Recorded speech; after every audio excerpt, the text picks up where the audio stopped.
So this is the particular picture that we are going to draw today. This is a reference. As you can see, इसमें ये जितनी भी detailing है ये सब कुछ हम ड्रॉ करने वाले हैं. But for in this part यहाँ पे हम सिर्फ बेसिक स्ट्रक्चर बिल्ड करेंगे एंड हमारे दूसरे पार्ट में हम इसमें डेप्थ देना स्टार्ट करेंगे. For making the basic structure, I am going to use these pencils. So now I am using this Artline HB pencil, or you can use 2B pencil also. You can use other pencils also. There is no problem.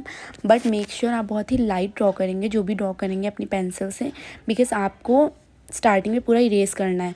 So we are going at the end आपको पूरा erase करना होगा, because as I told you earlier कि graphite pencil के ऊपर charcoal pencil नहीं काम करती है. तो पहले हमें पूरा इरेज करना होता है नीडेबल इरेज़र से. और if you do not have needable eraser, आप किसी भी इरेज़र से इरेज कर सकते हो एंड देन आप अपनी ड्राइंग स्टार्ट करते हो. सो पहले मैं एकदम परफेक्ट नहीं बना रही हूँ. पहले मैं अपनी ड्राइंग को बॉक्सेस में ब्रेक कर रही हूँ. व्हेन यू डूइंग दिस, सो आपको बहुत ईजी हो जाता है ड्रॉ करना. तो पहले जो भी उसका स्ट्रक्चर है उसको मैं बहुत ही ईजी तरीके से बॉक्सेस में ब्रेक कर रही हूँ. इसके बाद में हम इसके अंदर डिटेलिंग ऐड करेंगे. और अगर आप इस तरीके से ड्रॉ करते हो तो आप बहुत ही ज़्यादा परफेक्ट ड्रॉ कर सकते हो, इंस्टेड ऑफ कि आप एकदम रियल ड्रॉ करना स्टार्ट कर दो. So first of all I am breaking it into the boxes. और अगर कोई गलती होती है तो आप इस टाइम पे बहुत ही ईजिली सही भी कर सकते हो. मेक श्योर आप बहुत ही लाइट पेंसिल को चलाएंगे, बहुत ही डार्क पेंसिल आपको नहीं चलानी है. Now I am drawing this thumb part.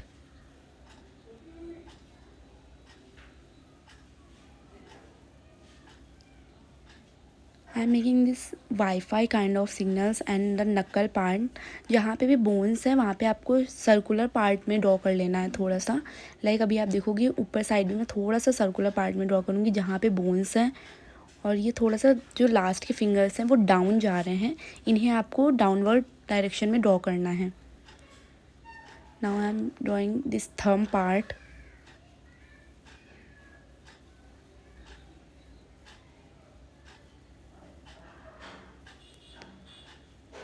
I am making the circular part, a little bit oval kind of part on the finger, because you can saw your finger are break into the three parts. So I am making that part with the help of this circular oval shape. अभी आप देखोगे जब हम इसके अंदर detailing add करेंगे तो ये कितने अच्छे तरीके से ये ड्रॉ हो जाएगा, बिकॉज जब आप पार्ट में ड्रॉ करते हो एज आई टोल्ड यू तो आप बहुत ही ईजिली चीज़ें ड्रॉ कर सकते हो. तो अब हमने बेसिक स्ट्रक्चर बना लिया है इस हैंड का. अब हम इसको पूरा परफेक्ट ड्रॉ करेंगे. So I am starting with this part. You can see यहाँ पे थोड़ा सा कर्व होता है जो अंदर को जाता है एंड देन दूसरा कर्व आता है. तो आपको ऑब्जर्व करना है. आप अपने हाथ को भी देख सकते हो जिससे आपको और ईजिली आप ड्रॉ कर पाओगे. यहाँ पे थोड़ा सा उठा सा रहेगा. पूरी ही ड्राइंग में हम अब पूरा इसको मेन पार्ट ड्रॉ करेंगे. Now I am using my this pencil. Make sure आप बहुत ही लाइट पेंसिल को चलाएंगे, क्योंकि अगर आपकी बहुत सारी गलतियाँ भी हो रही होंगी तो आप अगर उसको इरेज करोगे तो एटलीस्ट इस पर पेपर डैमेज नहीं होगा बिल्कुल भी. बट अगर आप बहुत ज़्यादा डार्क पेंसिल चलाओगे एंड देन आप इरेज करोगे तो पूरा विजिबल होगा. एंड आपने देखा होगा जब आप डार्क पेंसिल चलाते हो और बाद में जब उसको इरेज करते हो और आप शेडिंग करोगे ना तो वो आपको चीज़ें उभर के आ जाएंगी. इसीलिए आपको बहुत ही ज़्यादा लाइट ड्रॉ करना है. जैसे जैसे हम इसमें डेप्थ ऐड करते जाएंगे ये बहुत ही अच्छा लगेगा. आप इसके बाद में जो इसके अंदर का रफ पार्ट है उसको आप ईज़िली इरेज कर देना.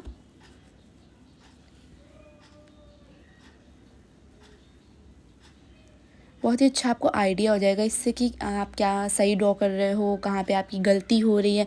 कोई भी आप ड्राइंग बनाते हो तो फर्स्ट ऑफ ऑल आपको ऐसे ही उसको धीरे धीरे बिल्ड करना होता है. अगर आप इस तुरंत ऐसे एकदम से स्टार्ट कर दोगे तो वो उतना अच्छा नहीं बनेगा, और अगर बन भी जाता है तो उतना परफेक्ट नहीं बनेगा. बट अगर आप धीरे धीरे बनाते हो ना तो वो एकदम परफेक्ट बनेगा. इन दोनों फिंगर्स के बीच में आप देखो डिफरेंस है, थोड़ा सा डिस्टेंस है. आपको उस डिस्टेंस को अच्छे से मेनटेन करना है. और लास्ट के जो दो फिंगर्स डाउन जा रहे हैं बाद में हम उन्हें ड्रॉ कर लेंगे. बट मेक श्योर आप कुछ भी गलत नहीं ड्रॉ करो। आप अपना हाथ ऐसे करके देख सकते हो ताकि आपको और इजी हो ड्रॉ करना। मेक श्योर आप भी ड्रॉ कर रहे होंगे साथ साथ और आपको भी अच्छे से समझ में आ रहा होगा किस तरीके से सारी चीज़ों को ड्रॉ करना है।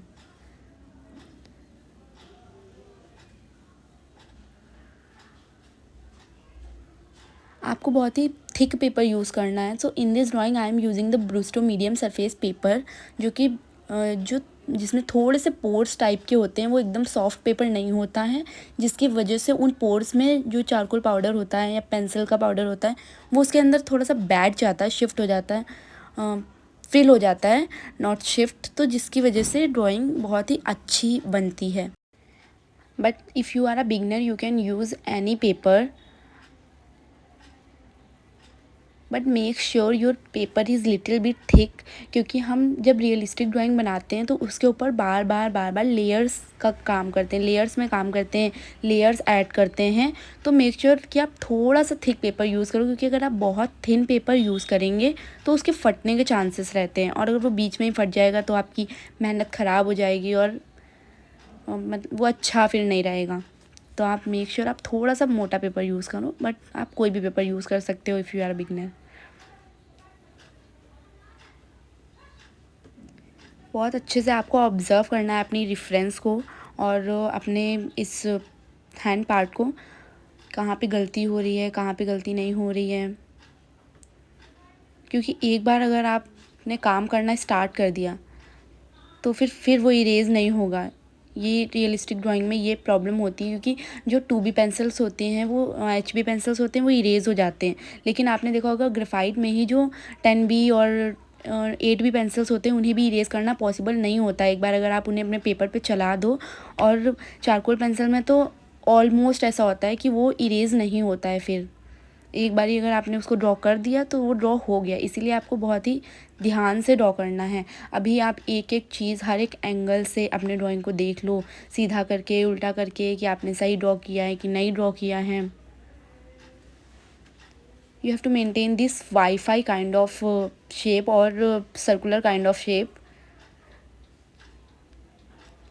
अभी आपको नेल बनाना है, आपको नेल्स वगैरह पे भी बहुत अच्छे से ध्यान देना है, क्योंकि जो छोटी छोटी डिटेलिंग्स होती हैं यही आपकी ड्राइंग को रियलिस्टिक बनाती हैं। अगर आप इन सब चीज़ों पे ध्यान नहीं दोगे तो एट द लास्ट रिज़ल्ट भी अच्छे नहीं होंगे।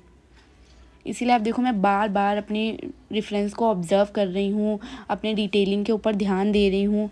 आपको भी अपने डिटेलिंग के ऊपर बहुत काम करना है और उसको बहुत अच्छे से ध्यान देना है। आप जैसा भी ड्रॉ कर रहे हो फ़िलहाल आप वैसा ड्रॉ करो साथ साथ। और अगर ये आप बिल्कुल भी ड्रॉ नहीं कर रहे हो, और जैसे मैंने ड्राइंग को बॉक्सेस में ब्रेक किया था देन मैंने ड्रॉ करना स्टार्ट किया, तो मैं आपको वो भी सिखा दूँगी। बट फॉर नाउ आप ऐसे ड्रॉ कीजिए जितना भी आपको समझ में आ रहा है।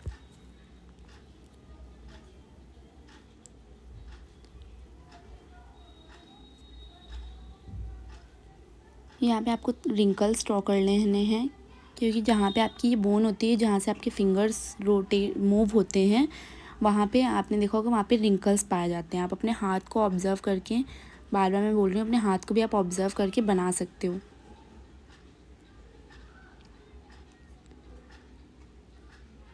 बहुत ही ध्यान से बनाना है आपको सारी चीज़ें,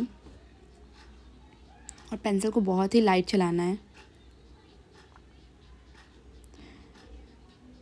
ना हम देख लेते हैं कि ये सब सही बना है कि नहीं, एक बार अच्छे से ऑब्ज़र्व कर लेते हैं।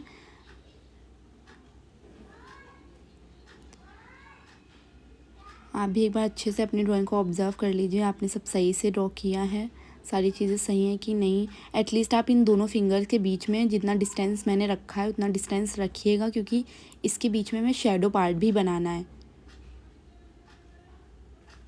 ये लास्ट वाली फिंगर भी आप देख लो, सब सही से बना है।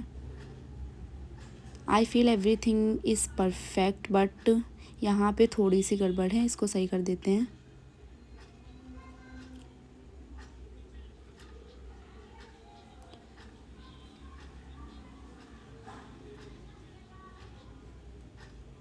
ये हम यहाँ पे थोड़ा सा चेक करेंगे कि हमने सही ड्रॉ किया है कि नहीं। ये सेंटर पार्ट है, यहाँ पे भी हम अपने रिंकल्स ड्रॉ करेंगे।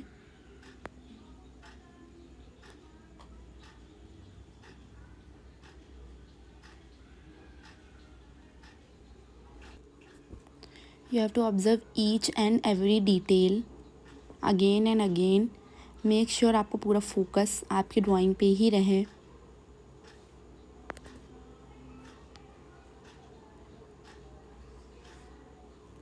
थोड़ा सा अभी हम यहाँ पे और अच्छे से ड्रॉ करेंगे. ये ऑलमोस्ट ड्रॉ हो चुका है. ऑलमोस्ट हमने कंप्लीट कर लिया है अपनी ड्राइंग. एंड मुझे लग रहा है कि ये सही बना भी है, बट फिर भी हम एक बार और अच्छे से ऑब्ज़र्व कर लेते हैं हर एक पार्ट को. अब हम शेडो ड्रॉ कर देते हैं. जो शेडो हाथ की पड़ रही है नीचे, उसे हम ड्रॉ कर देते हैं. बहुत ही लाइट आपको ड्रॉ करना है सारी चीज़ें.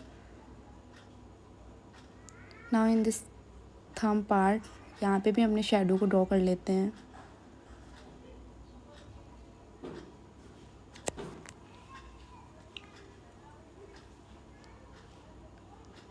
थोड़ा सा और दूर से ड्रॉ करेंगे.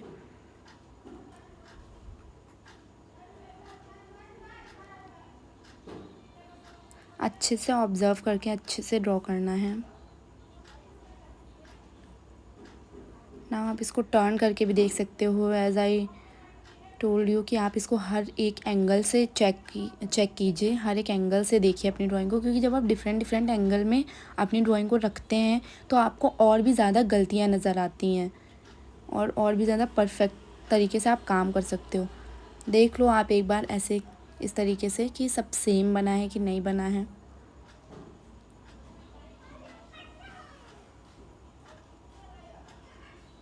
थोड़ा सा हम इसको सही करेंगे.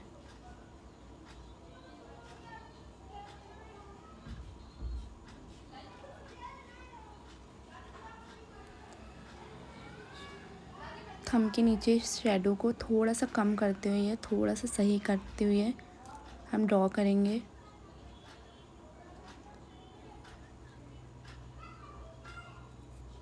ना आप इसको टर्न करके देखो कि आपने सही से ड्रॉ किया है कि नहीं. जब आप डिफरेंट एंगल्स में रखेंगे तो आपको अलग अलग मिस्टेक्स नज़र आएंगे अपने, जिससे आप अपनी ड्राइंग को और भी ज़्यादा परफेक्ट बना सकते हो.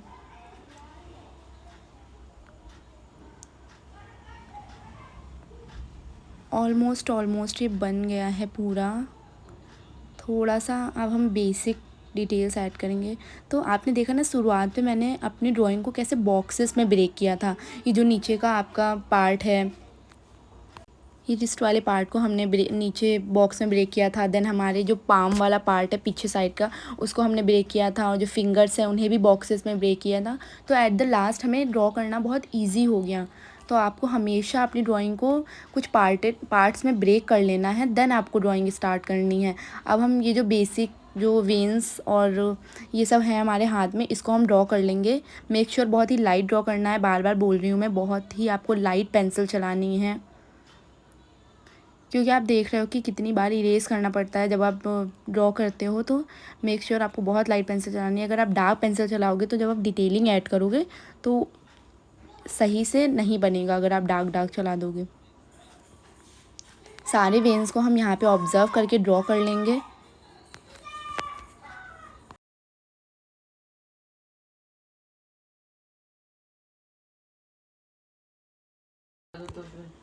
ये मेल का हाथ है, बिकॉज़ आपने देखा होगा फीमेल्स के हाथ में इतने वेन्स नहीं दिखते हैं, और दिखते भी हैं तो मतलब बहुत ही कम फीमेल्स ऐसी होती हैं जिनके हाथ में इतने वेन्स दिखें. ज़्यादातर इतने वेन्स मेल्स के ही हाथ में होते हैं. तो ये मेल का हाथ है.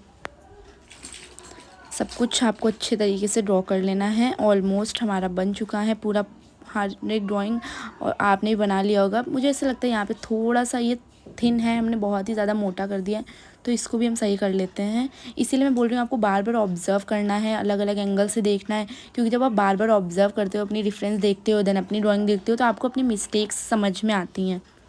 तो इसे हम सही कर लेंगे यहाँ पे. आप लोगों को भी ये सब अच्छे से ड्रॉ करना है. आई होप आप सबका मेरे साथ साथ ड्रॉ हो गया होगा. जिनका नहीं ड्रॉ हुआ है वो वीडियो को पीछे करके देख सकते हैं. एंड अब मैं अपनी नीडेबल इरेज़र को यूज़ करूँगी. और ये जो भी हमने बनाया था, मैंने आपको पहले ही बोला था, आपको इसको लाइट करना है. अगर आपके पास में नीडेबल इरेज़र नहीं है तो आप जो अपनी नॉर्मल इरेज़र आपके पास होती हैं, आप उसको यूज़ करके इसे लाइट कर दीजिए. बट अगर जिनके पास में नीडेबल इरेज़र है वो अपनी नीडेबल इरेज़र को यूज़ करके इसको लाइट करेंगे। इसको लाइट करना है, बिल्कुल इरेज़ नहीं कर देना है कि पता चले आपने बिल्कुल इरेज़ कर दिया। सिर्फ आपको लाइट करना है पूरे पार्ट को। हर एक जगह पे आपको अच्छे से लेकिन कर देना है, क्योंकि जहाँ पे आप नहीं करोगे ना, जब आप चारकोल पाउडर यूज़ करोगे, पेंसिल यूज़ करोगे, तो वहाँ पे निशान पड़ेंगे, क्योंकि ग्रेफाइट के ऊपर चारकोल काम नहीं करता है, तो निशान पड़ जाएंगे। आप चाहो तो अपनी थोड़ी थोड़ी इरेज़र भी यूज़ कर सकते हो, बिकॉज़ पूरी इरेज़र को ख़राब करने का कोई सेंस नहीं बनता है। तो हमने पूरी अपनी ड्राइंग कंप्लीट कर लिया है। आई होप आपका सबका भी कंप्लीट हो गया होगा और आपको अच्छे से समझ में आ गया होगा। Thank you so much.